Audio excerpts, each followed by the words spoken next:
Thank you. And as a former military spouse, I'd like to associate myself with the remarks of Congresswoman Giffords, and thank you for the attention you're giving to these military men and women who, as you know, have carried the burden for so long for the rest of us. So thank you. I wanted to talk to you about a conversation I had with General Petraeus earlier this year when I was talking about the electrocution deaths of some of our soldiers. And I was told there was Operation Task Force Safe and that they were going to be doing the investigation. And I believe that the investigation was supposed to end right about now.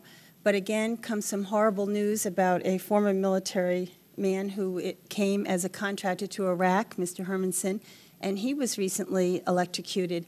And so I had a couple of questions for you, General. Sure. First of all, was his facility inspected, or were you only inspecting the facilities that soldiers occupied? Yeah, it was not inspected. What happens is, as a contractor, it's the responsibility of the contractor to ensure they have adequate facilities.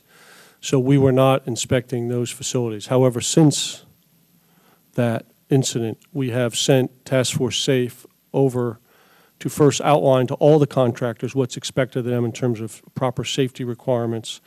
And we've also offered them any assistance that they might need with Task Force Safe to go look at all of their facilities to ensure they're in line with what we believe to be safe structures. Okay, since we knew that we were having trouble with the contractors who were supposed to be doing the safe wiring, why was the decision made not to inspect the contractors' facilities? Yeah, I'm not sure we made a conscious decision not to inspect them. I think what we focused on was the Department of Defense personnel, and I think as we continue to expand this, we will look, but there are some contractual issues that we have to work through, so we're asked the lawyers to take a look at this to see what we can and can't do because the fact they are contractors. So we are working our way through this now. This obviously highlighted a problem that we all didn't understand at the time, and so we continue to work it. And so what I'm telling you is we're working this problem now, but we have to go through some legal reviews and other things. We have offered some initial assistance just to make sure we don't have any repeated offenses in that specific contractor, but there are many other contractors that have facilities that in some cases aren't even under Department of Defense. And I don't remember, but I think this one wasn't even under Department of Defense either. I think it was under a Department of State contract as well. So that throws in a whole nother issue about how we do this. So we're working through this because we want to get rid of the bureaucracy so we save the lives of the people who are going there to work, and that's important to us. You know, these men and women serve this country as well, and I really don't understand it because I know that many of them had access to the medical care that the military was providing, and so clearly there was some crossing over there if they felt comfortable and not even reimbursing, as you recall, I'm sure, but.